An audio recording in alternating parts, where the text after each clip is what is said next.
No, you were right, Vicky. The doctor wouldn't wait for us here. We must have gone back to the TARDIS. Yes, probably. You know, there's something very peculiar going on. Now, I've got to accept something, so, all right, I accept you've got a time machine. But the watch, the gramophone, the Saxons, it doesn't add up. Must be something to do with that monk. Now, I think we should go back to the monastery. Oh, no, because the doctor will want to investigate just as much as you, probably more. Let's find him and all three do it together, hmm? Okay, on, you lead the way.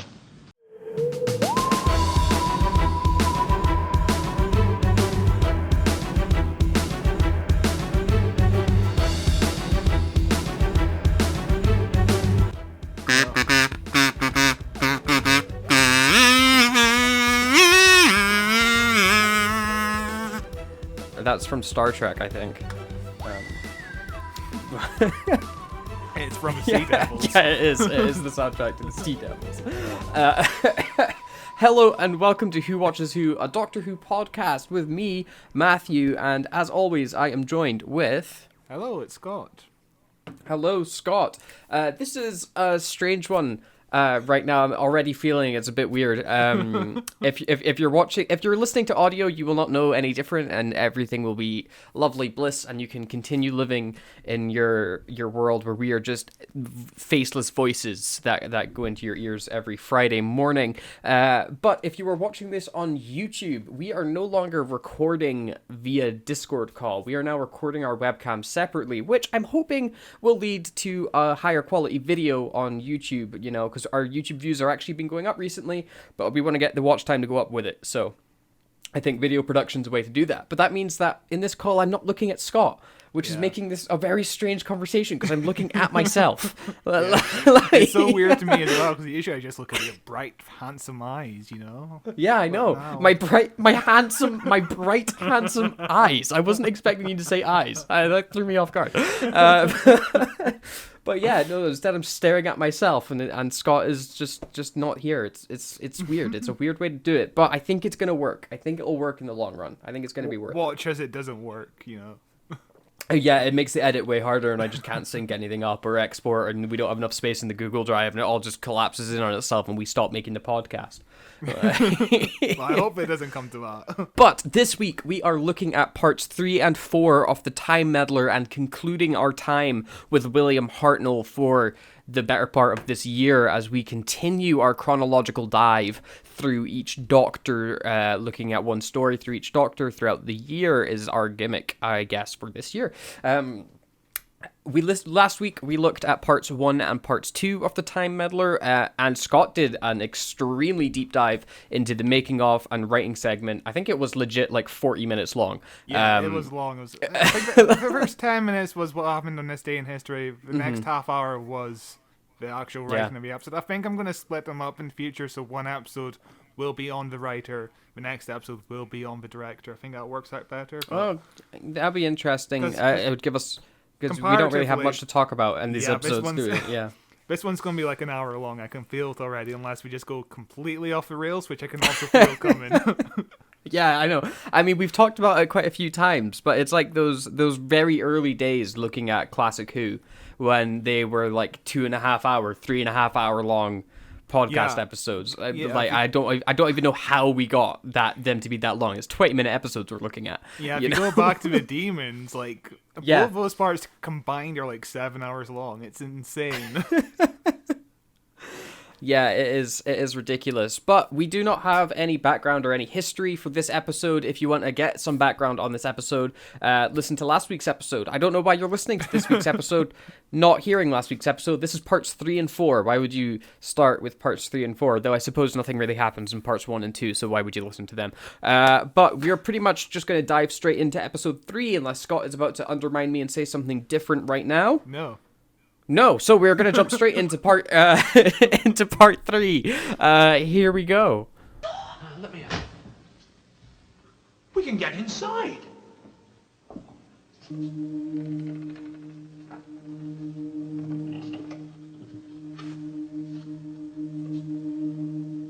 It's a TARDIS. The monk's got a TARDIS. our episode begins exactly where we left off our episode last week, which is the case with every Classic Who episode. We have let me see if I can remember their names. Vicky and God. Steven? Yes, well done. Yeah, look at that. I know them. As they have thrown off the bedding where they assumed the Doctor was for no real reason. They assumed he was there, but he's not there.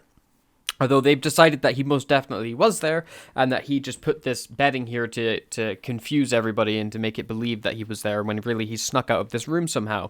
Because if you remember from last week, he is locked up by the meddling monk, which leaves the question, where did he go? So Vicky and Steven decide they need to look around, and their idea of looking around is kind of just rubbing their hands against the walls. Because, I mean, what else? To be fair, where else are you going to look? Yeah, but we sit around for like 20 seconds just watching them rub the walls. We do, yeah. It's very literal 1960s television story writing, We have to watch them search, We're not like, yeah, we're just rubbing the walls, dude. That sounds very sexual, It does, and it is. It's an intensely sexual experience. They also... after this scene, well, actually not even after this scene, Vicky finds that there's like a hidden like doorway in the wall or something that apparently the monk doesn't know about, so I'm guessing it was installed by the previous monks, which makes me wonder why the previous monks installed a hidden wall inside their dungeon. It was probably done by like a previous prisoner or something, I don't know. How did a previous prisoner find the time to build an entire door and hide it in the wall?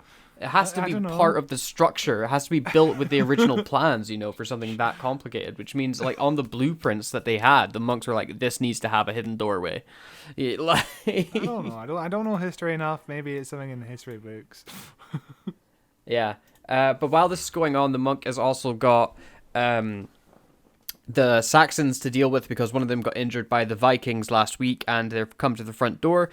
He gets brought in through the doorway. This is a recurring story throughout this episode, and it's one that is exceptionally boring. The Saxon and Viking storyline is just incredibly dull in this whole story.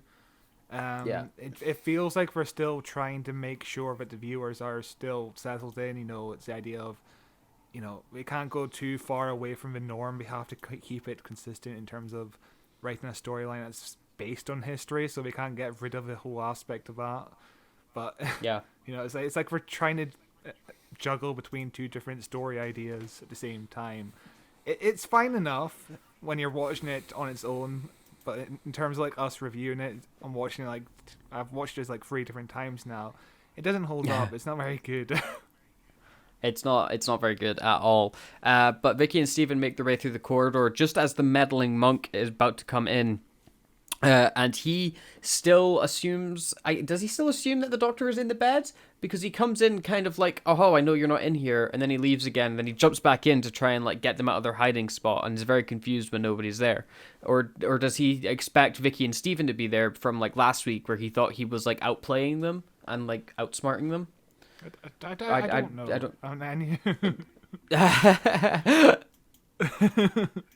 Yeah, it's interesting.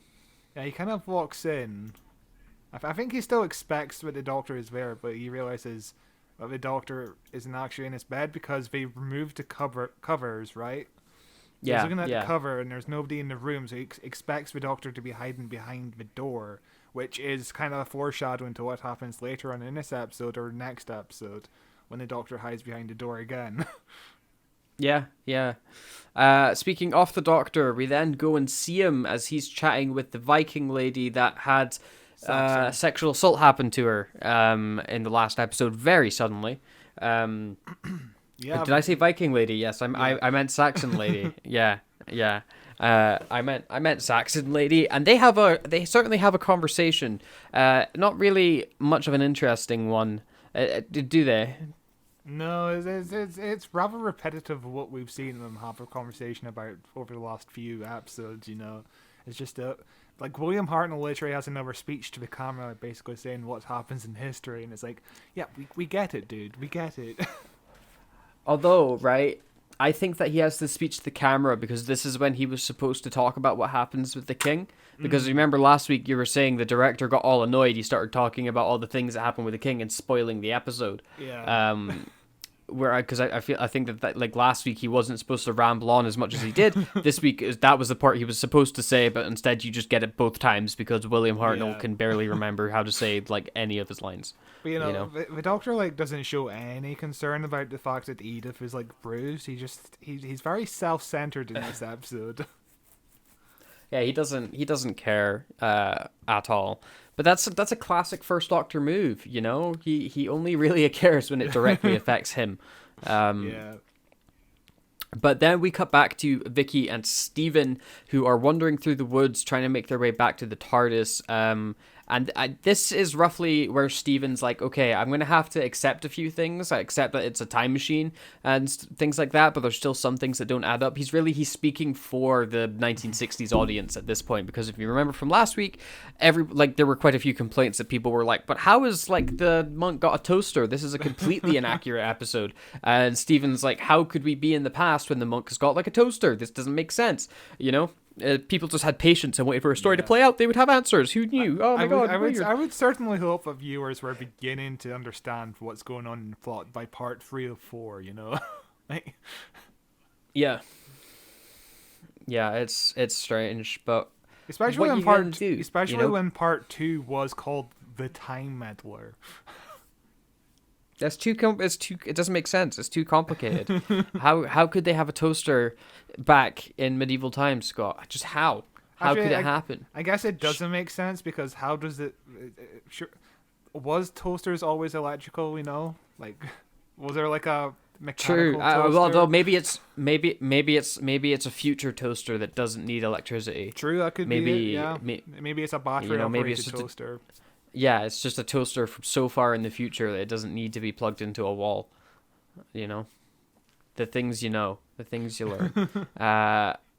We then cut to the monk who... I rather like this scene. He's dealing with the Saxon. He's got like a box of medicine and stuff like that. And he's like giving the injured Saxon some pills. And the other Saxon's like, what are you giving him? And he's like, it's penicillin. I mean, it's just some herbs. I like the idea of him still having access to this modern medicine and using it on medieval people. All the stuff with the meddling monk actually meddling and using things out of history that shouldn't be in history, I really enjoy in this episode. It's just they're kind of far and few between. You know, for a meddling monk, he doesn't do too much meddling. Yeah, that's kind of my only downside to this episode. He doesn't really do too much aside from, you know, he just kind of sits around all the time, you know? Yeah. He says that he's on schedule for his plan to go off, whatever his plan is. We are yet to find out. And then he says that he'd like to give the guy a blood transfusion, which I think is pretty severe for a cut in the arm. Because that's what the injured Saxon has. He has like a cut on his arm or something, doesn't he? So he's I don't think he's lost that much blood. Just kind of, you know, stitch it up, wrap it, give him some medicine, you're fine. He wants for kids show logic. You know, we can't show that much blood, so just a little bit of blood is a lot of blood for a kid. Yeah, it's all the he's basically drained. He's got no. It's like a Tarantino movie. No blood left in him. But, you know, he says that he gets caught and like, oh, what do you mean? What do you mean you're going to use a blood transfusion? He's like, oh, I mean, we're just going to pray. We're just going to pray that everything's going to work out, which is actually still a method some doctors use. We then cut to the Vikings, and this is really boring because the Viking stuff, as we have said, sucks in this episode. It really does suck. And, you know, we've got Sven and another dude whose name I don't remember. I don't care about either of them, but they're the last two remaining Vikings from the scouting party that came off from the main Viking ship to kind of have a look around and sneak about. Before getting into the skirmish last episode, and what they've basically got the idea that they're going to take shelter in the monastery, hold them hostage, and just camp out there until the rest of the Vikings come. And then when the rest of the Vikings come, they're just going to go like, "Whoops, we got captured" or something, and hope that they don't get killed or in trouble or something like that. It sounds simple to say. It takes a solid like 3-4 minutes for it to happen. It's a long scene, and I cannot stress how like also how disconnected the Viking stuff is from the actual driving force of the plot. You know, they have like nothing to do with the Time Meddler at all. It's real boring. Yeah, I think the second half of this episode picks up quite a bit, and the next episode certainly picks up quite a bit. But yeah, this first half of this episode is just really dull. It's just nothing happening. Yeah. Yeah. The episode continues as we cut to the monk marking off checks on his progress chart. This is where we can actually see his devious plan, which is as follows. Number 1, arrival in Northumbria. Checked off, done it. Number 2, position atomic cannon. Checked off, done it. Number 3, sight Vikings. Checked off, done it. Number 4, light beacon fires. Number 5, destroy Viking fleet. Sorry, his handwriting's not great. Number 6, Norman landing. Number 7, Battle of Hastings. Number 8, meet King Harold. So his whole plan's to meet the king. I guess. Yeah. Maybe he wants to become a hero. You know, I don't know. Yeah.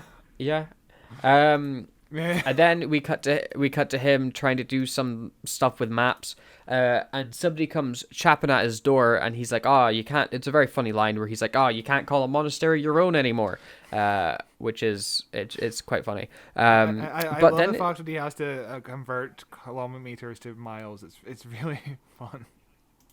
It is. It's also like, why is a Time Lord needing to do that? I don't know. Maybe it's his own language. You know how the TARDIS translates and it's appropriating the proper English. I don't know. Who knows? But he gets a chap at the door, and suddenly he's in a horror movie. As when he opens it, there's nobody there. He's like, "Oh, well, that's pretty weird," but whatever. He goes back inside, shuts the door. Then there's a knock at the door again. He's getting haunted by a ghost. And he's like, "Oh my god, what is going on? You know, why is this going on?" I don't remember if it happens a third time, but he turns around. Just the twice, I know, but like jokes happen in rules of 3. They should have happened a third time. But he turns around and suddenly there's a quote unquote gun in his back, held by William Hartnell, who was hiding somewhere. Don't try to think too much about where he was hiding. As he points, as he says that he's got a like rifle in between the spinal columns of the monk when in fact it is just a long stick. And he says that he's got some questions for him. And then we cut away to Stephen and Vicky with a plot line that gets introduced that goes nowhere, has no purpose, and really is just there to fill time. As they're looking down at the beach, go, "Oh my god, the tide. How did we not think about the tide? The tide has come in. It's washed the TARDIS away. Well, we're all screwed now.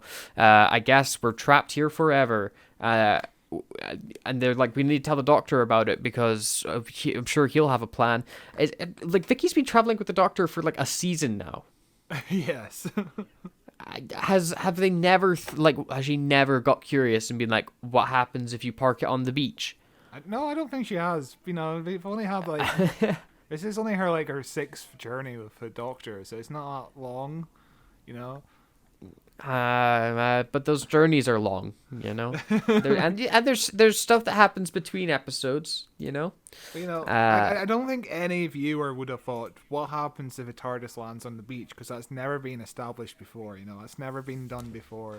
And it's an interesting concept that it's kind of ruined by the fact that we know where the Doctor is. You know, but the Doctor didn't leave Stephen and Vicky. I also think it's just a weird time to ask the question, like. Sure, fine. You've never parked on the beach. You've never thought about asking the question. But when you first park on the beach, why not just bring it up in the script then? Why not just then bring up like, "Oh, what happens if the tide comes in, Doctor?" And he just goes, "Oh, don't you worry about it. The TARDIS will be fine." You know, because the plot, it's like the plot doesn't add to anything. It doesn't go anywhere, and it doesn't establish any further story. It's just there to tell the audience that the TARDIS is going to be okay. I think when the tide comes in. I think it would have worked better if this was included in like last week's episode without the Doctor, you know, where we go to the prison, we notice the Doctor's missing, and then we go back to the TARDIS and realize the TARDIS is gone. Bang, cliffhanger. You know, that would have been a cliffhanger where you could reasonably presume that the Doctor may have left them. You know, that could have been a fun cliffhanger. Yeah. But also, Steven here is a douchebag because Vicky is like, oh my god, I can't believe that the TARDIS is gone. We're going to be stuck here forever. And Steven goes, well, what's done is done. There's no point moping about it. Like, Steven, you're a white dude who's presumably straight in like the 1066 or whatever. You're going to be okay. Vicky, on the other hand, is not going to be okay. Yeah, Steven doesn't really think about much, does he? He's not very bright. No, he's not. He's likable enough. He's got good chemistry, but sometimes he's just an ass. But while they're on this cliffside, they also come across a gun, which looks like a machine gun straight out of World War II, but is apparently an atomic cannon. So don't worry about it. It's a future laser gun. In which Steven's got the amazing line, I think, where he's like, they used bows and arrows back in these times. They didn't have guns like this, right? Like he's unsure if they had machine guns or lasers in 1066. He needs Vicky's reassurance that this is strange to see, yeah? As we know. Also, the framing of this scene is really well shot. I'm looking over a cliff and the sky is going mental in the background again. Again, I wish we'd have used more of this back projection in Doctor Who, because it looks really solid. It looks really cool. It does look very cool for sure. We then cut to the Doctor and the monk, where they've not really talked about anything. They've just been like walking in circles or something. And the monk turns around, basically gambling his life that the Doctor's not holding a gun. And the Doctor's like, okay, it's not a gun, it's a stick, but I could still hurt you with it if I really desired to. And the monk's like, well, okay, I man of violence. I don't think that's kind of true. But then there's another knock at the door, and the monk's like, I've got to go answer this. And the Doctor's like, we'll just ignore it. And he's like, no, we're in a monastery. You can't just ignore a knock. You need to get changed, Doctor. You need to dress up like me, like a monk. And this is a back and forth exchange that's very fun. Hartnell's doing about 1,000 hmms a second, but as I said last week, when William Hartnell returns from his holiday, he is 100% acting against Peter Butterworth. He is so good in this episode. The chemistry between these two men are on fire, and it's a shame that the monk only appears one more time in the show. Yeah. It's also a shame that their scenes together aren't longer. Yeah. I was expecting them to have more scenes together, but they're not together as much as I want them to be. The story gets way too distracted with the Vikings and the Saxons than it does with the Doctor and the Time Meddler. But I think that obviously the Doctor and the Time Meddler is the way more interesting story to focus on. It also doesn't fucking help that William Hartnell had to take his week holiday in the middle of the story as well. Yeah. But then Hartnell gets dressed up as a monk, and he looks very silly, but it kind of suits him. And he goes to answer the door and gets greeted with a sword to the throat. As the Vikings, Sven and the other dude are here to take quote-unquote sanctuary. They lock up Hartnell again back in the cell that he was locked up in previously, which means Hartnell has gone from episode 1 ending up in a cell, episode 2 staying in a cell, episode 3 getting out of the cell, and then at the end of episode 3 going straight back into that cell. Yeah. Amazing. It's like Vicky and Steven have just walked in circles around this little village. Even the monk goes around in circles. Around, when the Doctor is pointing the stick against his back, around circles then. And also later on in the episode, he leaves the monastery for I've seen, and then it comes back again. It's like, it's just walking around in circles, really. Really, it really is. But they throw the Doctor into his cell, realize they don't have a lock for it, so one of them keeps guard, while the other one goes off to look for the other monks. He gets knocked out by the meddling monk, who hits him over the head with a piece of wood and then ties him up. Is it the same stick that the Doctor had earlier? No, it's not, because it's a flat piece of plank. It's a flat, it's like a bit of plywood, whereas the Doctor had a literal, stick of a tree. It would have been funny if it was the same stick, because then you could have been like, yeah, the Doctor's threat was actually credible. We then cut to Vicky and Steven extremely briefly and very pointlessly. As they're walking through the woods, they're like, oh my god, we're so lost. Wait, no, we're not. Here it is. Do we have to sneak back in? We can't knock on the front door. Guess we got to sneak back in.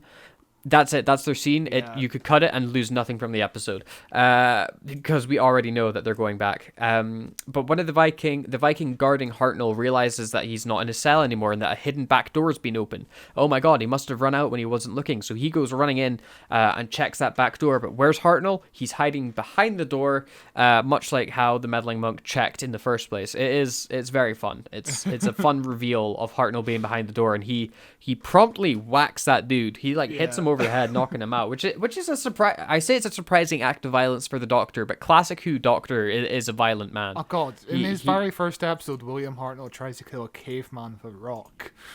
Yeah, You know.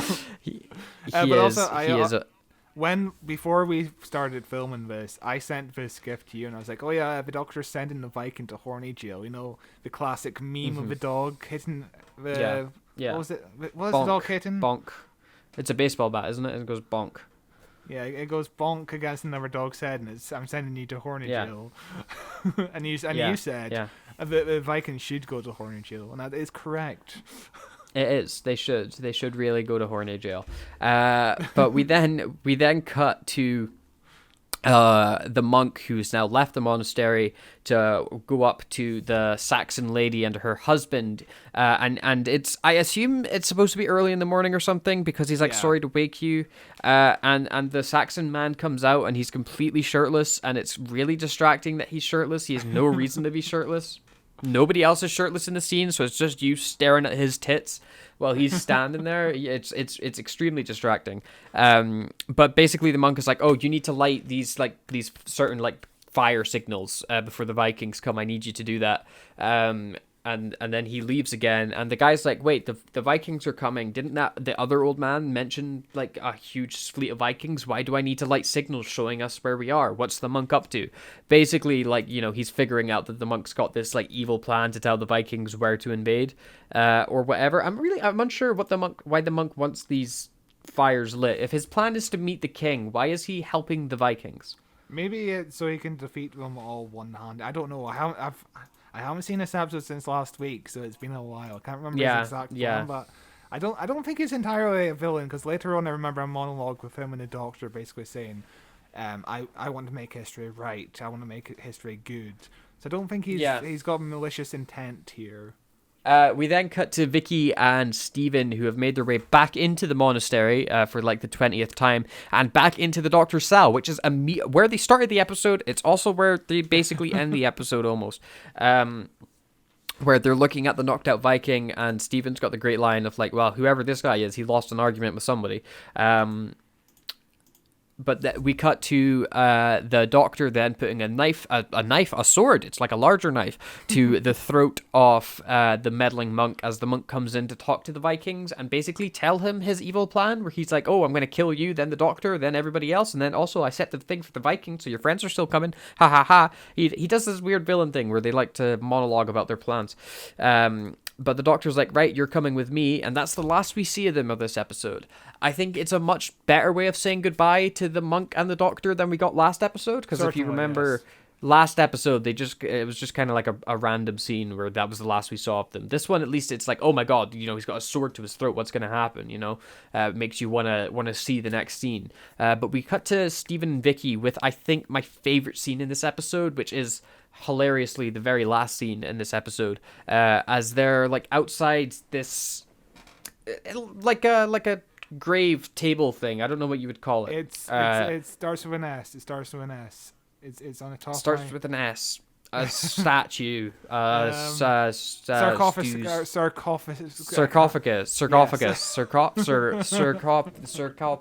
A thing that you put dead people in. And the Vicky notices that there's a cable leading out of it. She's like, oh my god, there's a cable here. Let's follow it. It goes all the way inside. Let's open up these doors. Oh my god, we can go into it. And they step into it, and there's the reveal. It's a TARDIS. The meddling monk has his own TARDIS. It is an absolutely outstanding reveal. Yeah, it's a reveal that holds up. It is so much fun.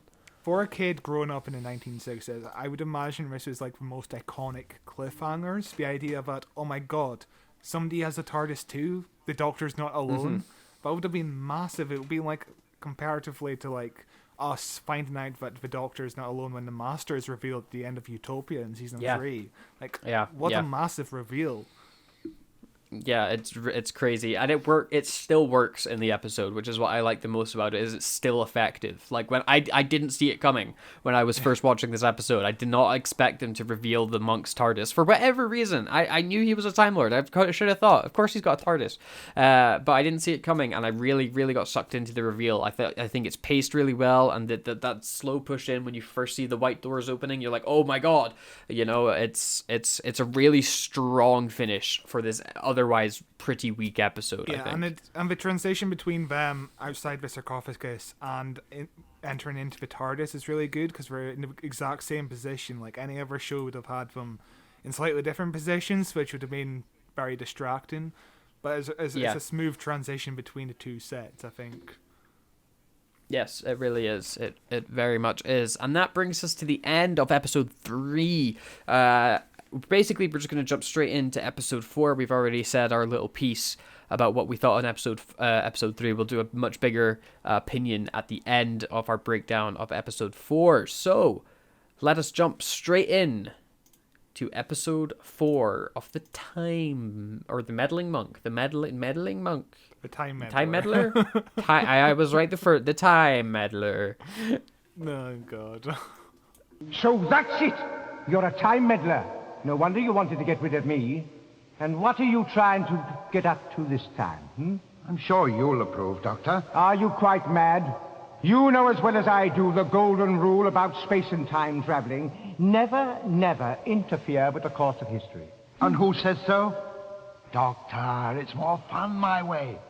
I can make things happen ahead of their time. Is that so? Yes, indeed. For instance, do you really believe the ancient Britons could have built Stonehenge without the aid of my anti-gravitational lift? And what's the mischief are you up to now? Mischief? No. A master plan to end all master plans. Oh, is that so? The whole course of history changed in one single swoop. By wiping out the Viking fleet? Exactly, Doctor, exactly. Of course, obviously, I don't have to remind you that the main reason William the Conqueror won the Battle of Hastings was because King Harold had to march to Stamford Bridge and defeat the Vikings first. So you planned to save him the journey? That's right, precisely. Fresh army, no desertions. Why, King Harold will kick William back to Normandy before he knows what's happened. It's quite a plan, eh? Oh, yes, it's quite a plan. It's quite a plan, yes. I count myself a very fortunate person indeed to be here in the time to prevent this disgusting exhibition. You haven't prevented it yet, Doctor. Haven't I? Where is this machine? I don't allow anybody in there. Where is it? The episode starts. The episode begins. Hey, episode 4 starts immediately where we left off last episode with the reveal of the Meddling Monk's TARDIS, and then we cut away. So you don't get any answers yet. Ha ha ha. Screw you for being interested. It's interesting because the monk never calls it the TARDIS, which I like, because at this point it's like it's Susan's name for it rather than a used term across Gallifrey. Yeah. But we then cut to the Doctor and the Meddling Monk, where they're having a little bit of a back and forth chat, where we're finding out, and I remembered the plan as I saw the scene. We're finding out that the Meddling Monk is wanting those fires lit so that the Vikings think that there's a safe place to land, when actually they're going to get hit by his big laser gun and all get killed. That is the monk's plan, is he wants to murder all the Vikings that arrive before the battle even begins. We then cut back to Stephen and Vicky in the TARDIS, making you wonder why we cut away in the first place, as they're looking through his TARDIS, and he's got a collection of all sorts of knickknacks throughout history, apparently, and Stephen finds a thing that he immediately assumes to be a neutrino bomb. How he knows what one looks like, I'm curious. Would you know a neutrino bomb? I don't know. He is supposed to be a semi-smart character, because he's an astronaut, I believe, so he must be fairly intelligent. All astronauts know what neutrino bombs look like. Yeah, exactly. just looking at the shell of it, it looks like any other bomb. Yeah. They're like, no, this one's a neutrino bomb. But yeah, Stephen also concludes that must be what the monk is using in terms for those cannons that we've seen before. Yeah. So So it's not lasers, as you've been saying. No, but like, it's called like an atomic cannon, so it was always going to be missiles, but the thing looks like a machine gun. It doesn't look like it's going to fire. It certainly doesn't look like it's going to fire those shells out of its barrel, Its barrel was very skinny and those shells are very fat. Just saying, I don't think they thought it through. Anyway, Vicky continues. She's read a little notebook and she goes into a little bit of a story with the meddling monk that he's written about, where he met Leonardo from the Teenage Mutant Ninja Turtles. And he was like, I talked to him about the power of flight and the ability to like fly airplanes and stuff like that, which Turtles is taken can't from fly. Turtles can't exactly. fly, my dude. It is taken from an actual real thing of history, which is Leonardo da Vinci did attempt to, I think it was design a helicopter that never came into fruition just because he, never had the technology, or he couldn't make it work, or whatever the heck it was, but he did have the designs for a helicopter, and that was, of course, because of the meddling monk. Yeah, I find it interesting that the Doctor is so against the monk in this episode, when later on the Doctor would do stuff like this, have conversations with people, like the inventor of pasta. He will help the inventor of pasta to create pasta, What else has the Doctor made? What else has the Doctor helped create in history? I can't think of any good examples. Frankenstein? What?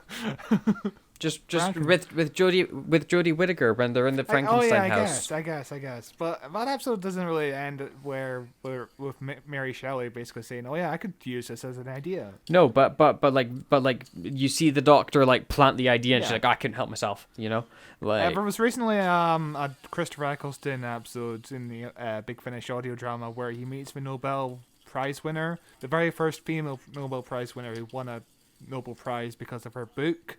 And the entire episode, Christopher Eccleston's basically saying, "Oh yeah, you should write a book. You should write a book." It's like, yeah, he's pushing along history. Yeah, planting the idea.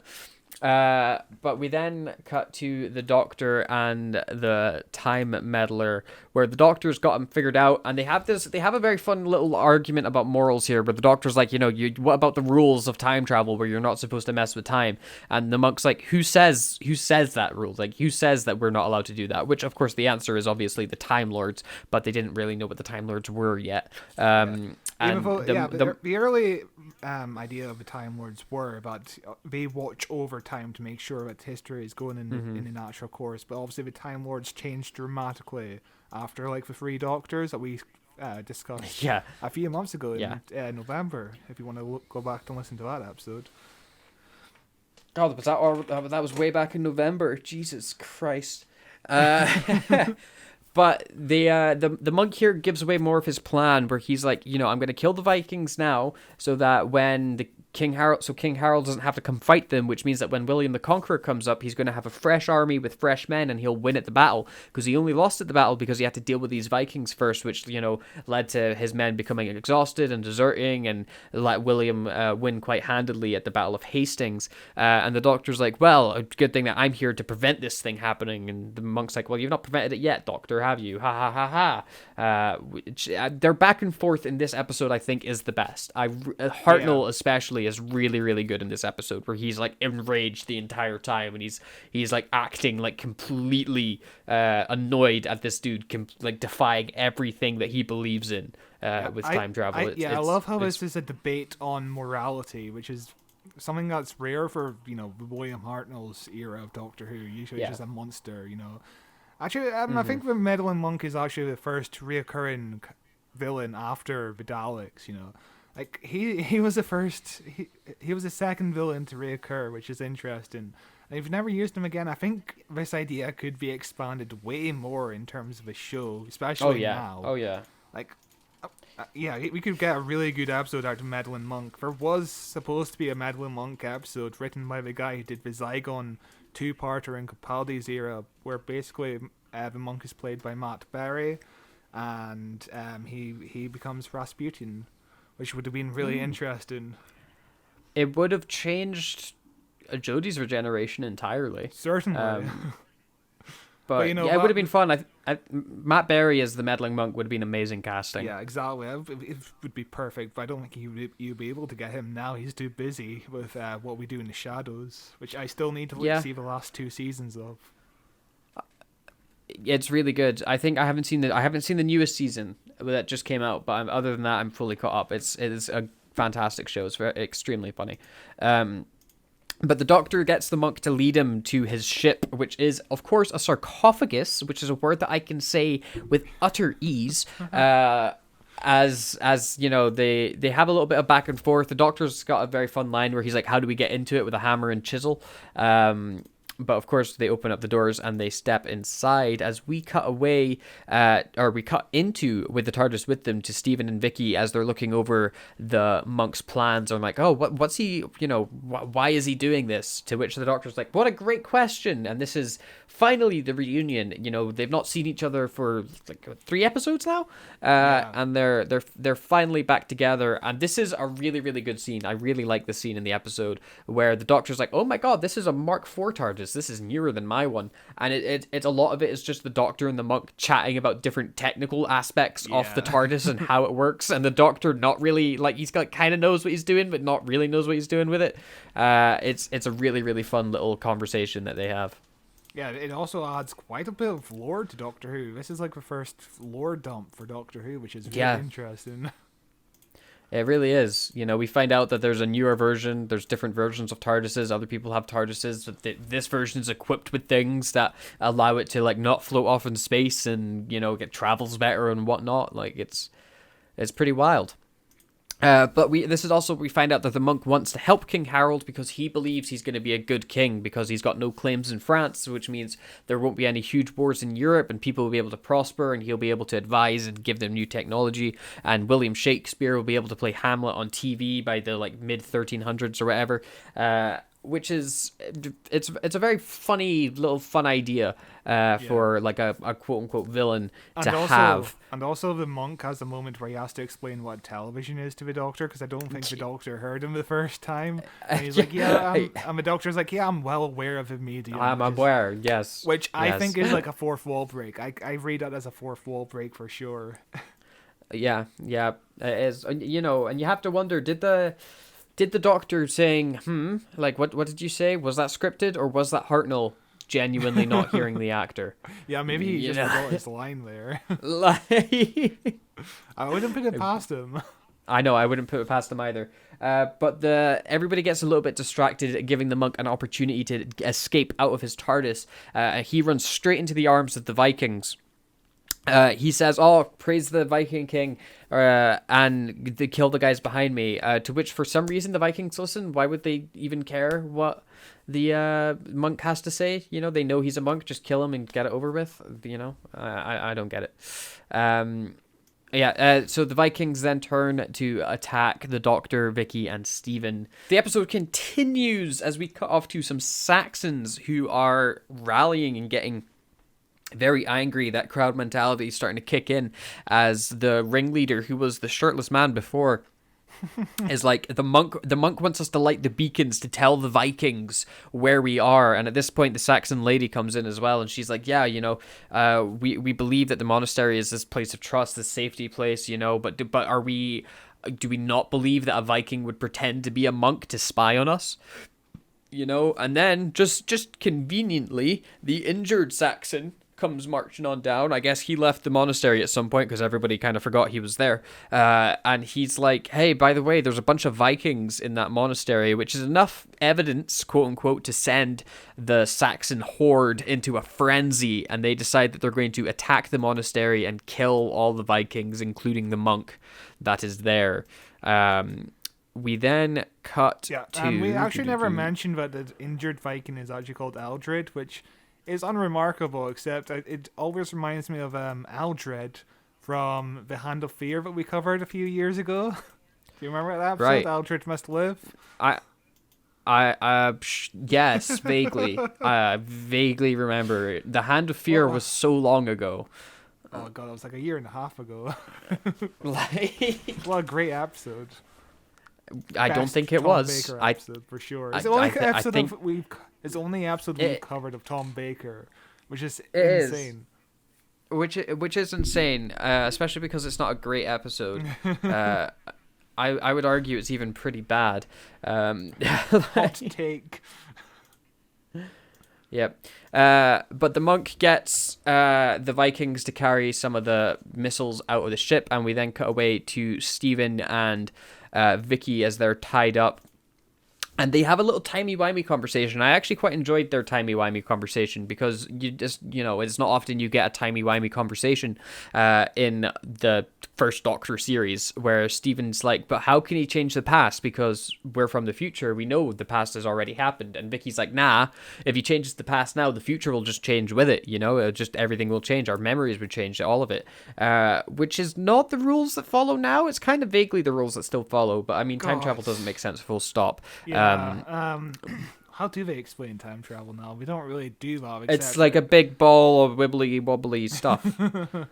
Like Stephen Moffat wrote around that and said by being like, oh yeah, there's a crack and it erases memories and it rewrites history and shit like that. I don't think they've ever dealt with history changing that much except for like the Wedding of River song. It's like the last time I can think of history changing in an episode. I think, the easiest way that you can think about history changing is, if there are other timelines, and it's just, you're the like collective consciousness just dips into another timeline if history changes. Picture Doc Brown in Back to the Future 2 in front of that whiteboard writing down the timeline changing. Time travel is complicated, but because it's not real and doesn't make sense, but it's fun. It's what I really like about time travel though is trying to make sense of it. Yeah. Because it's a really fun puzzle to try and like wait, but what happens? Like maybe it means this, and if it was like this, would that work? But still, it kind of doesn't really work. You can justify it, but it's always built with that, I guess. I think we discussed this last week, or did we discuss it last week? But I think the best use of time travel in a movie is Arrival. We discussed it recently. I don't know if we discussed it on air, but Arrival's got really good use of time travel. A very, very, very, very fun use of time travel. But I spoilers if you've not seen the movie. Just out the gate spoilers. But yeah, ace movie. Ace movie's Arrival. It is a spoiler. That movie came out like fucking 8 years ago or whatever.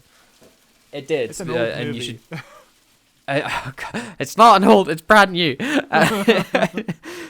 You should definitely watch it if you've not. It's on Netflix in the UK. But they think that the Doctor is asleep because he's an old man and his eyes are closed, and he says, "No, I'm not asleep. I'm wide awake. I've just been thinking about how to defeat the monk."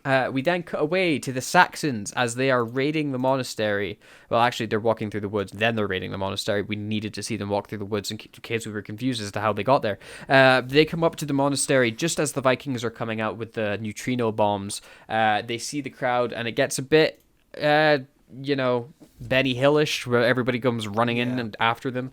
After the Vikings, they chase them in as the monk steps off to the side.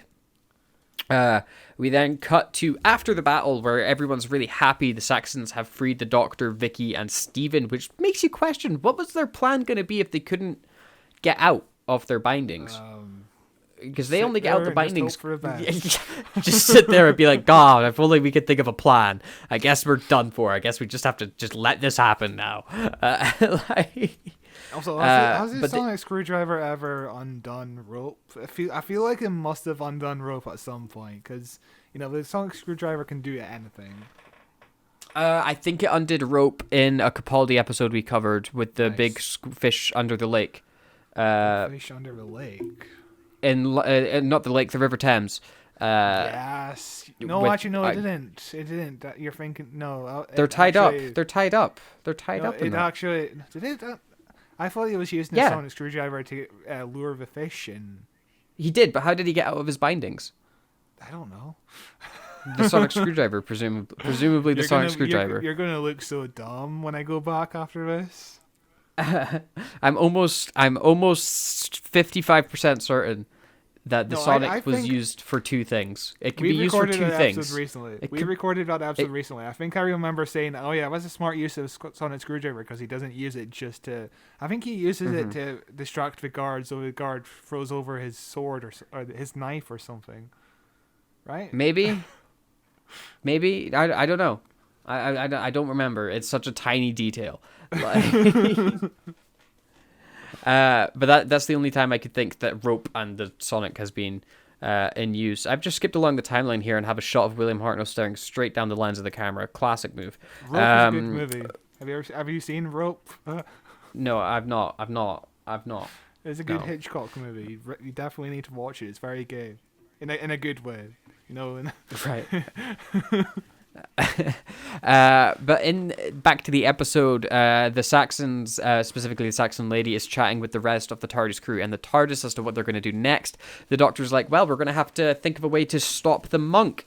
Stephen, could you go get me a pen and paper, please? I have a note to write for the monk. Who else would I be writing it for? And as he says, it's fucking cute that the Doctor would write the monk a note. You know, it's like Back to the Future 2. Yeah, it's very fun. But as he says, you know, ha ha ha, who else would I be writing a note for? He is staring straight down the camera. Like he is talking to the audience when he says that, which he is very much like Deadpool in this episode. Like, we then cut to the monk running away with the Vikings in the woods. He tells the Vikings that there's a place to hide if they go this way. They run that way, then he runs the other way. They come back. They're like, wait, there was no place to hide there. Oh my god, where's the monk gone? Then they get murdered by Saxons. So this is the famous scene that got censored across the world. Like Nigeria cut out the scene.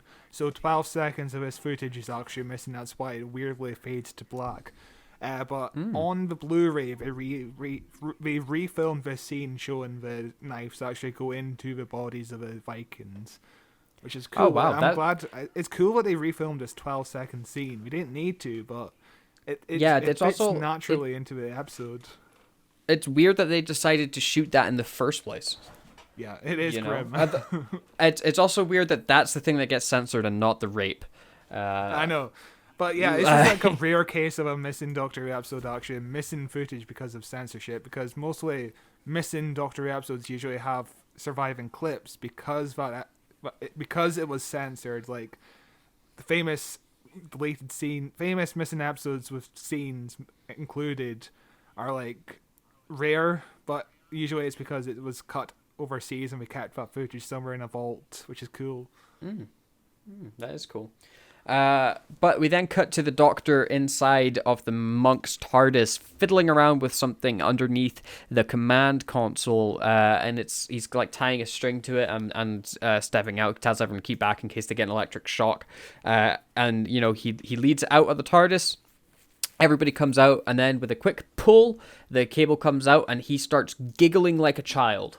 Yeah. It is hilarious. Like, watching Hartnell get excited is always one of my favorite things because he gets so weird with it, where he's just like, oh, like. I also love how simple the 60s logic is here. Oh yeah, of course the dimension is controlled by this little box underneath the controls, and if I pull it out, it'll just shrink. Yeah. But what's weird is it shrinks to be smaller than the sarcophagus. Yeah, it does. Wouldn't it shrink to just be to match the dimensions of the sarcophagus instead? I don't know. You know, because if you think about like the way that like the TARDIS is explained, you know, where it's like you've got these two things, one bigger, one smaller. You just pull the bigger thing back. Now the smaller thing is bigger. You know. You're questioning something that doesn't make sense in the first place. Really, even if you pulled out the thing that stops the dimensions being like this, I'm showing the camera, you know, where the smaller thing appears to be bigger than the bigger thing. So if you pull out that thing and these two things are suddenly side by side, surely the TARDIS console should be breaking through the sarcophagus. Because the interior of the TARDIS is so much bigger than the outside. If you've got rid of the thing that keeps its dimensions safe, the TARDIS should be like collapsing in on itself. You're hurting my head. I'm just saying that this is a question. It's a question. You know, like I'm not even sure if I completely follow. That's how the logic would work. You know, do you remember how Tom Baker describes the TARDIS working? Yes, of course I do. Yeah, right. So the bigger dimension is kept. It's like the TARDIS is basically when you go into it, you're in a mini dimension. Yeah. Yeah. So, as presumably the console that he pulls out that adjusts that dimension size is the thing that keeps that dimension separate from the exterior, so that it's bigger on the inside and smaller on the outside. Ripping out that thing shouldn't make it smaller on the inside as well as it should just bring those two dimensions together. So it should just be, it should be an explosion, really, you know? I'm just saying, where's the logic here? Where's the logic? Yeah, where's the logic in a silly kid show from the 60s? These are important questions. These are important questions to ask. What happened in an episode where the TARDIS shrinks? You know, what was it called? Flatline? There's the Capaldi episode. Yeah, it's a really good episode. I think the TARDIS stays. I think the TARDIS stays big on the inside. It only shrinks on the outside because, again, they're two separate dimensions. Yeah, but I guess this caused the dimensions to fuse together and create a little miniature TARDIS, you know? But that brings even more questions. It doesn't. Just roll with it. But we cut away to the monk who's all muddy in the face, running back towards the monastery as the Doctor and everybody else go back to the TARDIS, all happy. The Doctor's like, history's going to run its perfect course. Vicky says the same line with him, and it's very cute because they've been traveling together for so long now. They have such a great repertoire. There's also a great line here where Stephen's like, God, I hope I can be a part of the crew on the TARDIS. And Vicky's like, yeah, the Doctor's the crew. We are just passengers, which is fantastic. I think it's a great little line. We then cut to the monk as he comes back into his monastery. He's like relieved that he's escaped the peasants and he's going to go back into his TARDIS and escape, get out of this timeline that he's wants to kill him now and go meddle somewhere else. But first he's got a little letter to read. And it's a great little letter. What I really like is the performance of the monk here reading the letter because he's like... Yeah. The letter's very much like, oh, by the way, we screwed up with your ship, lol. But he's reading it line by line, so at first he thinks the Doctor's like being his mate, where he's like, my dear fellow, haha, oh, that's so nice. I'm sorry I couldn't say goodbye to you. Oh, it's okay, Doctor, ha. Like, then as he gets further down the letter, he's like, wait, what? It's a teased out very well exactly what the Doctor's done to the TARDIS. Peter Butterworth is such an excellent actor. You can just read all his facial expressions. It is, he is so good in this role, and it's a shame he only appeared for like 2 more episodes. I want more Peter. Actually, we can't get more Peter Butterworth performances in Doctor Who, can we? We can bring it back with his computer. Oh yeah, we can. Yeah, AI him. We got Disney money now. We got Disney money. Please don't. Please. I never want to see a Doctor Who actor be computerized. Like too late. It's already happened. It's already happened. No. It's Grand Moff Tarkin. Grand Moff Tarkin is a Doctor Who actor, and he is being computerized. So, is already happened. But he looks inside the TARDIS, and we get a very fun effect shot here with the TARDIS looking small and him looking big through the doorway, which is hilariously. It's the exact right proportions, he's looking in the right way, but it's also, if you think back to Doctor Who and the Daleks, the movie, he's about the size of the Spartans at the end of that movie. I'll never get over that ending of the movie. Just so the random. giant Spartans. It's hilarious. But it's a really great way to end the episode. It's kind of sad with the monk just yelling into the air, "Doctor," and then sitting on the steps sobbing. Do you think he deserves this? I don't know. I think he deserves it in as much as a punishment. I would leave him with a way of fixing it, but get that little box and just kind of hit it with a hammer, so it's smashed up, but it's fixable. So he has to spend time in 1066 trying to get it fixed. If he gets it fixed, great. If not, well, that's your own fault. You shouldn't have been messing with time. But you give him that opportunity to get out. But the Doctor's just like, lol, bye. The Vikings are about to invade as well, by the way. So, that's just leaving him in a dangerous situation. He was trying to do some good, which is, we hardly ever disagree on this show. We're usually in agreement on most things, apart from like baked beans being a meal. Not baked beans being a meal, beans on toast being a meal. Beans on toast, yes. Because beans by themselves are not, but you add them with toasted bread, that's a dinner. You're sorted. Nah, that's a snack. But That's an insane snack. You'll be full all day. Like, yeah, last week you were going to title the episode "The First Time Lord Villain," and I was like, yeah. no, he's not. A villain. No, I wasn't actually going to name it "The First Time Lord Villain." Gets your facts straight. I was going to say "The First Evil Time Lord." He's not evil. I know he's not evil, but I'm going for a clickbait here. I'm not going for accuracy. I'm going for readability and clickability. First evil Time Lord, the Time Meddler. That's what you see. Even if you disagree and you go, "Oh my God, he's not evil," you want to click on it because you're like, "I want to hear what they have to say. I want to yell at them." You know, you got to think SEO here. You got to think like what's going to make people click. I stand by it. I think it's a good title. No, but yeah, he definitely isn't evil, which is rare for Doctor Who. You know, we never have like recurring villains who aren't actually villains, who are trying to do good to the world. Yeah, but I mean, good's a matter of perspective. Yeah, you know, he is less evil than Thanos, for example. You know, he is not trying to destroy people. He's trying to make history good. Well, that's not true. He's straight up trying to destroy the Vikings. Yeah, which is good. He's trying to fire a neutrino missile at them. Which is good. Is it? It says who? It's like because they invaded England. Because they invaded England. You know, I don't know. Is that good? England does some pretty bad things. No, He's also only When only has England thinks ever done a bad thing? Name one example. Like, in the last 24 hours. He only thinks that King Harold will be a good king based off a hunch. He has no evidence to back this up. He's just like, I know he'll be a good king. Even though history is like he wasn't king for very long and he lost to William the Conqueror, who was a pretty solid king. He waged a lot of wars, but he was still king. You know?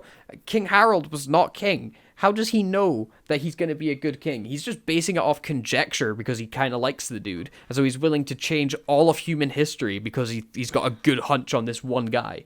Why doesn't he just go to William the Conqueror and be like, "Hey, William the Conqueror, I've got some great inventions. Here's a machine gun. You're going to just solve all your wars in Europe. You'll be king of England and France and no problem. We'll unify it, make one big country. Also, here's TV and electricity." Why isn't that a better idea than nuking the Vikings and then giving it to King Harold?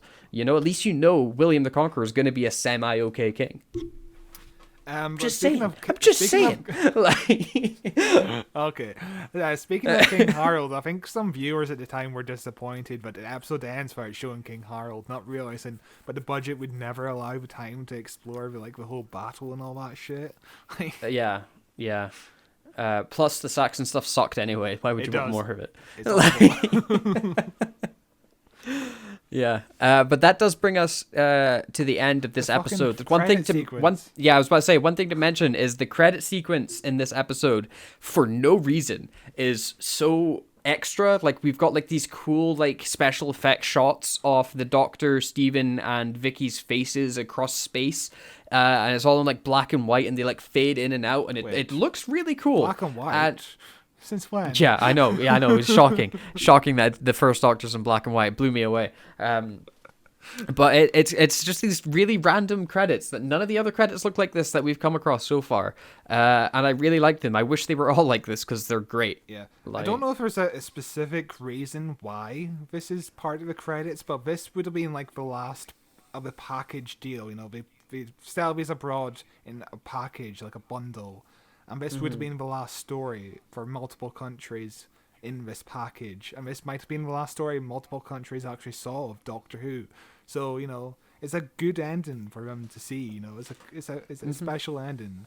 I wish we did it more. It'd be cool if we did this every season. It would be. Yeah, it would be cool. And also, speaking of the end of the season, kids were devastated that Doctor Who was off air for 7 weeks. Oh my God, 7 weeks. How did they manage? How did they survive back then? One kid even said, "If I had known that you were going off air, I would have lent you my granddad for the next 7 weeks." Amazing. But that does bring us to the end of episode 4 and towards the end of this episode. So, Scott, what did you think of these 2 episodes and really the story as a whole now that we've seen all 4 parts? Yeah, I think the story as a whole kind of sours on me. I think I went into it thinking it was greater than it actually is. The Saxon stuff can fuck off. It was really not interested in the slightest. I wish there was more interaction between the Time Meddler and the Doctor, because that's where stuff truly shines. Because their chemistry is fucking incredible, by the way. It's so good. But yeah, it's a really solid episode for the first Doctor. One of his best for sure. Even for, you know, all the faults. It's really solid if you want to watch it all in one night. It holds up pretty well. The production values is pretty fucking impressive. Especially considering this is like a really cheap episode, it holds up really well. What are your thoughts? Yeah, I agree with that. For me, you know, I had never seen this story before. I only knew about it. I knew about it mainly because there was, I don't remember what show it was, but I watched like a bit of it when I was a kid, and they were talking about like their favorite Doctor Who, like classic Doctor Who moments and stories and stuff like that. And there was this one dude who was talking about the Time Meddler and how it was one of his all-time favorite stories, and he absolutely loved it. And then one of the like all-time great villains of Doctor Who and whatever. So I had this like vague idea of who the Time Meddler was, and like I had like heard stories about him here and there, and obviously with chatting with you it gets brought up every now and then, but I'd never really experienced him as a whole. And watching this episode, I think I was more disappointed than I was like excited and stuff like it, because the Time Meddler as a villain has been built up so much in the mythos as this like great classic Who enemy, you know, like this great episode, this amazing battle of morals and stuff like that, which you do get in episode 4, but you have to go through 3 slogging episodes to get there. I think episode 2 is absolutely atrocious. The Saxon stuff, as you said, can go away. I still did really, really like this episode, though. I think it's probably my favorite William Hartnell episode we've covered / that I've seen. I thought it was really fun. Like, I've never been, especially with William Hartnell, never been so sucked into an episode that it doesn't feel long. Like, the 20 minutes of each episode absolutely flies by, except for episode 2. It's really, really well done. I think one of my favorite classic Who episodes we've covered, minus its flaws. Yeah, going off of your idea of the Time Meddler being a bit of a letdown villain, I think he could have been so much better if he reoccurred. You know, they could have introduced new concepts, and it's a shame he wasn't reused, because I am getting tired of the Master always being the same. I would like new villains, new Time Lord villains. What do you mean? You should be happy with the Master, Cybermen, and Daleks. You're done. That's all you need. Like, I think I want more Time Lord villains rather than just a Master. You know, we have the Rani, we have the Time Meddler, we have Drax from Guardians of the Galaxy, we have Omega. Remember when we had Omega? Without the head? That was amazing. That was very fun. Yeah, I think new Time Lord enemies would be interesting, but I think the issue is no writers like Time Lords. They don't find them interesting. Like, anyone that's in charge of Doctor Who is like, screw the Time Lords, just kill them. When they could do interesting things with them. You could do an amazing political episode with the Time Lords where the villain is, you know, some political dude trying to change Gallifrey for the worse or for what he thinks is the better, and the Doctor disagrees, you know? There's so much you could explore with both Gallifrey and the Time Lords that nobody seems interested in, which is, you know, semi-disappointing, but what are you going to do? Yeah, I think new Time Lord villains will be fun. I'm not sick of the Master. I still like the Master. I still love it whenever he/she shows up. I think it's great. Whenever they show up, I should say. You know, I think it's just great. Yeah. But you know, change is always welcome. Yeah. It's always welcome.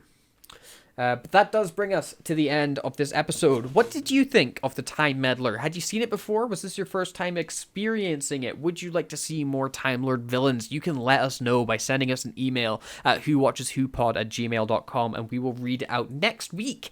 Actually, no, we won't read it out next week because we have to record the news episode early, but we will read it out next month at the end of the month in our news roundup podcast. You could also leave a comment down below if you're watching this on YouTube, and we will read it out in our news episode next month. You can find us on YouTube at Who Watches Who Pod, youtube.com/@WhoWatchesWhoPod. You can find us on Facebook at Who Watches Who, on Twitter at Watches Doctor, and we are available in audio form wherever you listen to your podcasts if you prefer your podcasts, like I do, to be in audio form. I don't understand people that like video podcasts. It doesn't jam with me at all. Who has the time to sit down and watch a podcast? I like to listen to it on the go, but watching legit. I think it's like a 50-50 split in like all time, like not even just our show, like people that listen to podcasts. Yeah. Like some people love watching it, some people love listening to it. Yeah, I sometimes stick on a podcast on video mode. You know, in the morning, if I'm eating my cereal and there's nothing else to watch or anything, I just stick it on in the background. Don't pay attention to the images on TV because there is no images really except for two heads talking. But yeah.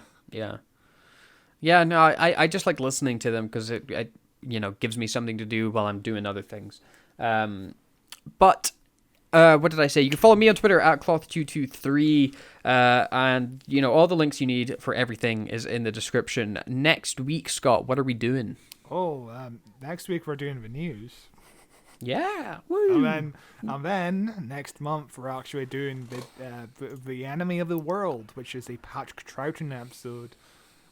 I'm looking forward to doing it because I just watched it recently and it fucking slaps, my dude. It's great.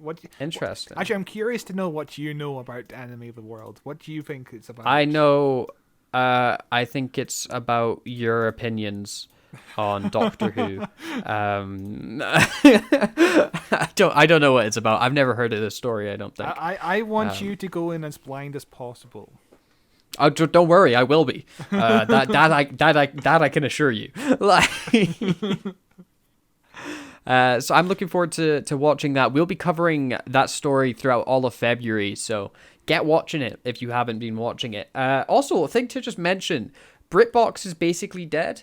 So BritBox, their share with the BBC bought out, so they sold their shares back to ITV, so it's now fully owned by ITV, and ITV have decided to launch a new streaming service called ITVX, in which they're kind of melting BritBox into. You can still get a BritBox subscription if you want, but honestly, it's not worth it because BritBox is falling apart. The website and the app both basically just don't work, and they have so many issues with them.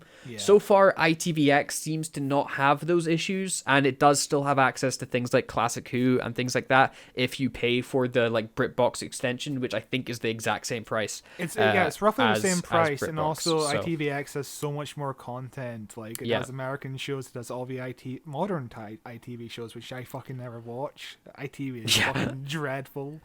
You know, you want to watch The Masked Singer? Yeah, oh my god, no. I do want to watch that new David Tennant show, though, about the guy that got poisoned by the Russians. But, you know, too many shows, never going to get around to it. But yeah, ITVX is worth checking out if you're interested in a place to watch Classic Who and you don't want to spend a fortune on DVDs. But yeah, other than that, we will see you next week. Thank you very much for listening, and bye!